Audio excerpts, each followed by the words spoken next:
emergency bus through a tie line. So now these are the two generators with me now, or in fact these are the generators installed there. We have, as I told you, blast furnace and coke oven. These are the major loads. So because these are major loads, I am connecting them to the critical bus. And also what I need is the auxiliaries of my own power plant. I need power to feed my own auxiliaries, otherwise I myself, my boilers are going to trip. So these three are the major the loads that I am connecting to the critical bus. This is a TRT, which is a top pressure recovery turbine. This is going to generate power from the blast furnace top, the gas. But because this generation is not fixed, in fact the control is not in my hands, it's based on the top gas pressure, I have connected it to the normal bus.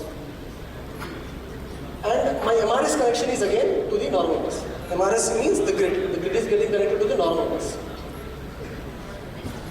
There is a Lyman-Dolo plant, there is a coal handling system, and there is RMHS which is fed from the normal bus. I'll explain you why Lyman-Dolo is connected to the critical bus. And we also have 2.5 megawatt, 2.5 megawatt DGs, which is around 10 megawatt DG.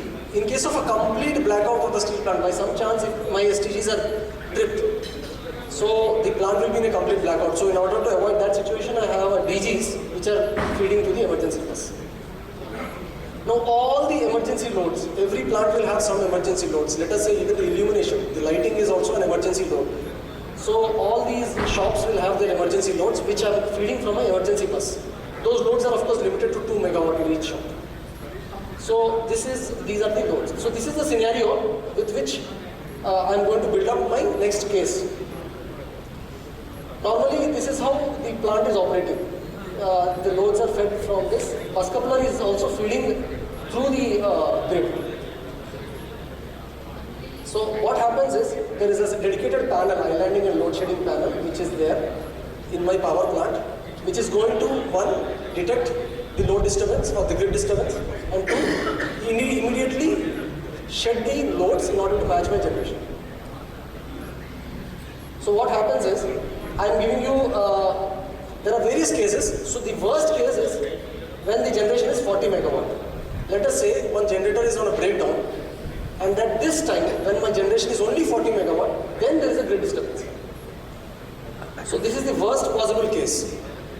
In this case, if there is a grid disturbance, let us say there is a breakdown or there is a fault on the upstream. And so what happens is, my islanding panel is going to sense that fault. How am I going to sense the fault? As I've told you earlier, I'm going to sense it by voltage and frequency. When I see a disturbance in the fall of frequency or in the fall of voltage, I sense there's a fault. My islanding panel is going to sense that, and it is going to send a signal to the islanding breaker. So islanding breaker immediately trips. Once again, this happens in milliseconds. Within 300 milliseconds, I'm going to sense a fault and going to trip the breaker and going to island myself.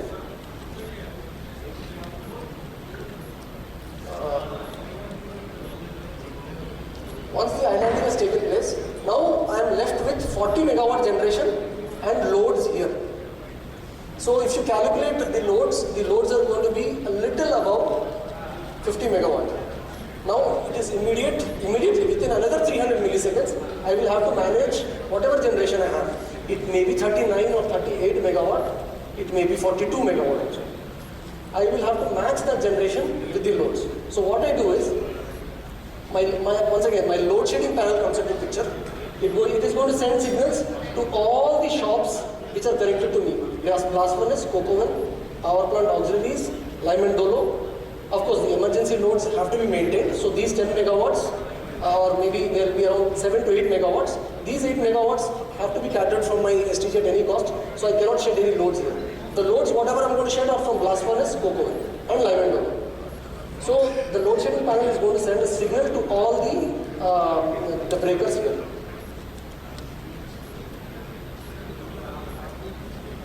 At the same time, I'll have to ensure that the compressed air which is being fed to the blast furnace and coke oven is to be maintained. The makeup water that is going to be supplied to these shops are to be maintained. And the nitrogen that is needed for the process of these plants are also to be maintained. So I will also have to ensure that the power supply to these shops are also given seamlessly. So when the load shedding panel sends the load shedding command to the individual shops, we have built in a algorithm and we have built in a sheet wherein the loads of the blast furnace and coke oven are categorized. So the load shedding panel will see what is the difference between the existing loads and the generation, and based on the difference, it's going to strip all the loads which are below them. Let us say I am having a 42 megawatt generation and the loads are around 47. So the 5 megawatt generation, which it is going to sense, it's going to trip from the bottom. Whatever the least priority loads are going to trip, and it's going to match with my generation, thereby saving my blast furnace and coke oven and the generator. So what happens is generally the grid disturbances take place, let us say 30 to 45 minutes.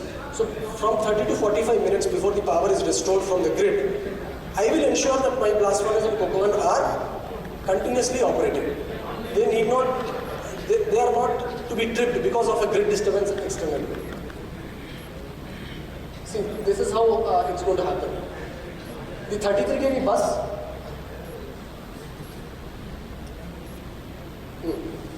so this is PBS. PBS is power and blowing station. The power is being fed from 33 kV bus of the PBS.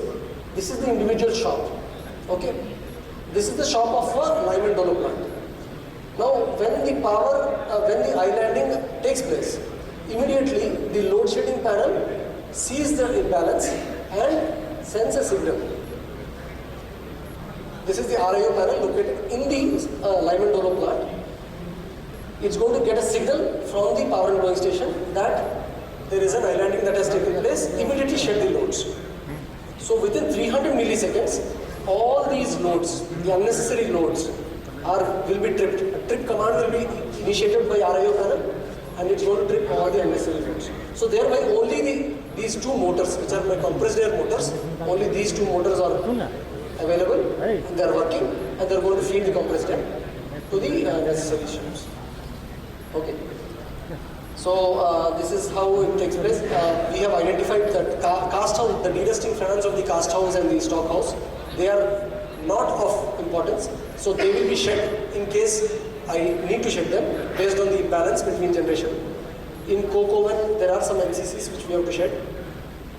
And in lime and dolo, of course, these de-dusting fans, RMHS conveyors, these are not category 1 loads or the major loads, so or the critical loads, so they will be shed. So once the load shedding takes place in this way, I save my power plant and my steel plant, although there is a disturbance outside. Before I end, I would like to give the major accomplishments which we have done as a department, electrical department of Mecon. We are the first to install GIS in the steel plants, first beginning with Delhi steel plant. And we are going strong in green hydrogen projects. We are the first to install a hydrogen plant in Bokaro Steel.